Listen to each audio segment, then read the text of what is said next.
गोली लगने से सिपाही सौरभ गोयल शहीद हो गए और 2-3 पुलिसकर्मी इसमें घायल भी हुए हैं। घायल पुलिसकर्मियों को अस्पताल में एडमिट करा दिया है। पुलिस ने एफआईआर दर्ज कर मामले की जांच शुरू कर दी है। रविवार को पुलिस को सूचना मिली थी कि लूट के मामले में वांछित चल रहा बदमाश कादिर उर्फ मंटा गाजियाबाद के मसूरी थाना क्षेत्र के नाहल गांव में छिपा हुआ है। जैसे ही पुलिस ने मसूरी इलाके में रेड करना शुरू किया, पुलिस टीम पर पथराव और फायरिंग की गई। वहीं पुलिस ने कार्रवाई करते हुए आरोपी कादिर को गिरफ्तार कर लिया। वहीं मौके पर भारी पुलिस बलों की तैनाती कर दी गई।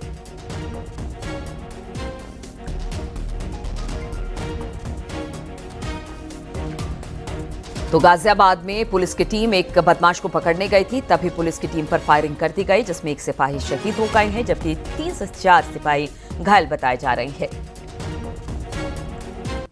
नाहल इलाके की घटना, केस दर्ज कर जांच इस वक्त की जा रही है। 3 तस्वीरें आपको दिखा रहे हैं, जो शहीद हुए सिपाही उनकी तस्वीर।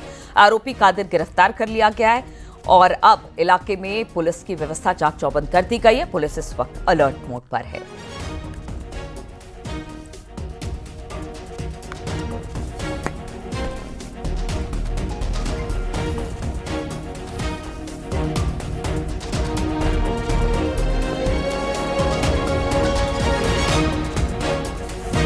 के एक अच्छी सौरभ को गोली लग गई है, जिसे उसकी टीम के द्वारा यशोदा अस्पताल ले जाया गया है, जहां पर उसे डॉक्टर द्वारा मृत घोषित कर दिया गया है। ज्ञात हुआ है कि एक वांछित कादिर नामक नाहल का जो रहने वाला था, उसकी गिरफ्तारी के लिए वहां की टीम आई हुई थी।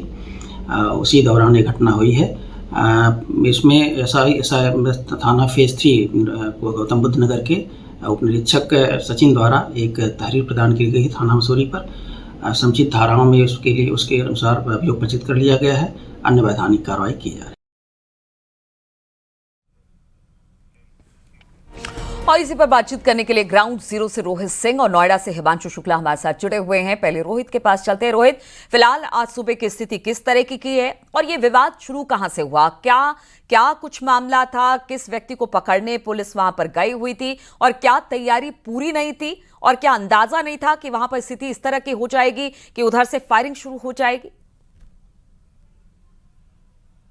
बिल्कुल, हम गाजियाबाद के मसूरी क्षेत्र के नाहल गांव में मौजूद हैं। देर रात्रि नोएडा पुलिस इस गांव में दबिश देती है एक फरार वांछित आरोपी कादिर को पकड़ने के लिए, जिसके ऊपर कई मुकदमे दर्ज हैं। वह 1.5 महीने पहले ही जेल से आया था और वो एक हिस्ट्री शीटर भी है। तो इस गांव की अगर बात करें तो पुलिस ने जब उसे गिरफ्तार किया तो गांव वालों ने उसके पुलिस के ऊपर पथराव किया, फायरिंग की और जिसके बाद एक सिपाही सौरभ उसकी गोली लगी। आनंद फानन में उसे यशोदा अस्पताल में भर्ती कराया गया, लेकिन डॉक्टरों ने उपचार के दौरान उसे मृत घोषित कर दिया।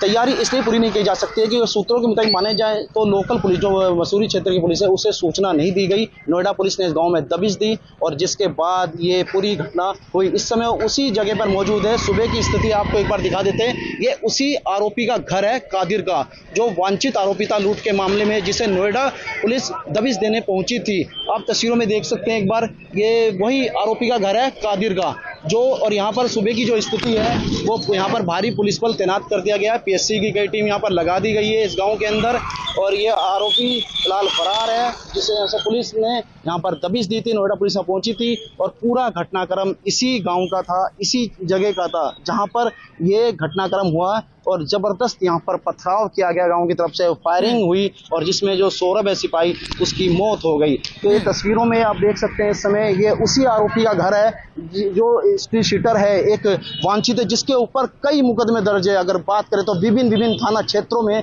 उसके ऊपर मुकदमे दर्ज है। एक हिस्ट्री शीटर है वे आरोपी। तो ये नाहल गांव में, और नाहल गांव ऐसा नहीं है, नाहल गांव हमेशा ही बहुत ही विवादों में रहा है। पहले भी कई ऐसे घटनाक्रम यहाँ पर देखी गई हैं और साफ तौर पर देखा जाए तो कई आरोपी यहाँ पर इस गांव में रहते हैं। कई ऐसे आरोपी हैं जो तो लोकल भी पुलिस को मतलब सूचना नहीं दी गई थी। हालांकि आप देखिए एक सिपाही की मौत हो गई है, 2-3 लोग इस वक्त, 2-3 सिपाही इस वक्त घायल है। हिमांशु भी हमारे साथ जुड़े हुए हैं। हिमांशु, अगर इस पूरे मामले की बात की जाए, जिस तरह से रोहित भी बता रहे थे कि कोई पहला मामला नहीं है, अगर नागल गांव की बात की जाए तो यहाँ बहुत अपराधी हैं, लगातार पुलिस यहाँ पर दबिश देती रहती है। कोई भी अपराध होता है आसपास के इलाकों में तो वहीं पर जाती है। हालांकि ये बड़ा मामला है कि किस तरह से पुलिस को टारगेट किया गया और एक व्यक्ति की मौत भी हो, एक सिपाही की मौत हो गई और 2-3 लोग घायल हो गए हैं। अब इस पूरे मामले में किस तरह की कार्रवाई की आगे बात हो रही है ताकि दोबारा से इस तरह की घटना को अंजाम ना दे सके अपराधी और उसके साथ जुड़े लोग? देखिए, आपको सबसे पहले तस्वीरें दिखा दें। ये थाना फेज 3 है, यहीं से वो टीम गई थी नाहलगांव गाजियाबाद में, जहां पर दबिश देने गई थी और कादिर नाम के एक कुख्यात अपराधी को दबोच यहाँ लाने की तैयारी थी। लेकिन इसी बीच पत्थरबाजी होती है और उसके बाद गोलीबारी में एक जो सिपाही जो यहाँ पर तैनात है 2016 बैच का, जिसका नाम सौरभ है, उसकी दर्दनाक मौत हो जाती है।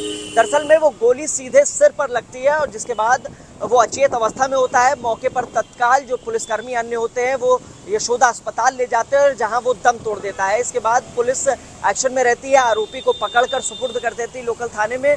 कुछ अन्य जो पुलिसकर्मी, उनके घायल होने की भी सूचना है, लेकिन पुलिस यानी यहाँ जो थाना फेज 3 है, यहाँ के एक सब इंस्पेक्टर हैं, उन्होंने थाना मसूरी में शिकायत दी थी, जिसके बाद हत्या के धाराओं में ये मुकदमा दर्ज कर लिया गया है और पुलिस के आला अधिकारियों का कहना है कि जल्द ही इस पूरे प्रकरण में कार्रवाई की जाएगी। लेकिन जो सोर्सेज बता रहे हैं उसके मुताबिक अवैध धन अर्जित करके कादिर ने एक महल तैयार किया हुआ नाहल में, उस पर भी अवैध रूप से तैयार किया गया, उस पर भी कार्रवाई की जा सकती है। बिल्कुल, तो उस पर भी कार्रवाई की जा सकती है। रोहित भी हमारे साथ है। रोहित, अगर इस कादिर की बात की जाए, किस तरह का इसका आपराधिक रिकॉर्ड रहा है? और क्योंकि जिस तरह से पुलिस वालों को टारगेट किया गया, उन पर फायरिंग की गई, एक की जान तक चली गई, तो किस तरह का आपराधिक रिकॉर्ड रहा है इसका?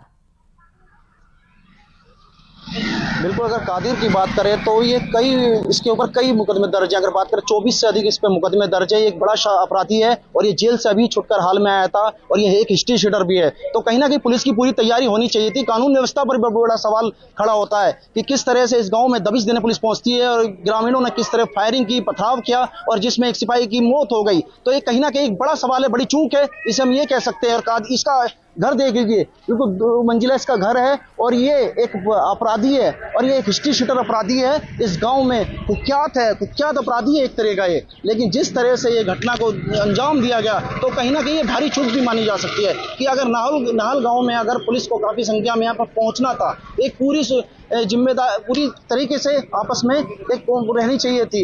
लेकिन जिस तरह से यहाँ पुलिस पहुंची, नोएडा पुलिस आसानी से यहाँ दबिश देने पहुंच गई। नाहल गांव का पहले इतिहास भी पता कर लेना चाहिए था। कई तरह के यहाँ पर अपराधी भी रहते हैं, तो कहीं ना कहीं एक बड़ी चूक है, बड़ी लापरवाही है और ये एक कुख्यात अपराधी है। ये 1.5 महीने पहले ही जेल से छुट के आया था, लगातार ये अपराध को अंजाम देता रहता है। और इसकी बात करें तो ये लूट, कई ऐसे मामले हैं जो इसके ऊपर दर्ज है और विभिन्न थाना क्षेत्रों में इसके ऊपर दर्ज है मामले। तो कहीं ना कहीं कादिर को गिरफ्तार करने के लिए जो नोएडा पुलिस पहुंची थी, उनकी एक भारी चूक मानी जा सकती है। जी रोहित, अगर बात की जाए इस कादिर की, तो क्या गैंग की तरह ऑपरेट करता है या फिर इंडिविजुअल? इसका आपराधिक रिकॉर्ड एक बड़ा रहा है जिसको वहां पर पुलिस ढूंढने पहुंची थी। बिल्कुल आपकी बात सही है। कादिर एक गैंग की तरह ऑपरेट करता है, इसके साथ कई और भी साथी रहते हैं। तो लगातार ये जगह जगह अपने साथियों के साथ मिलकर ये अपराध को अंजाम देते हैं। तो ये गैंग की तरह ही उसे ऑपरेट करता था, क्योंकि इसके ऊपर कई मुकदमे दर्ज है। 24 से 25 अगर मुकदमे इसके ऊपर बताए जा रहे हैं तो ये अकेला ही इस घटनाओं को अंजाम नहीं देता होगा, ये अकेला ही इस घटनाओं को पूरी नहीं करता होगा। तो कहीं ना कहीं ये गैंग की तरह ऑपरेट करता था। इसके और भी सरगना इसमें शामिल हो सकते हैं। जिस तरह से ये घटना हुई है तो कहीं ना कहीं इसमें बड़ी कार्रवाई होनी चाहिए और इसमें और जो अपराधी इसमें शामिल थे जिन्होंने इस घटना को अंजाम दिया, तो उनके ऊपर भी पुलिस प्रशासन को कार्रवाई करनी ही चाहिए।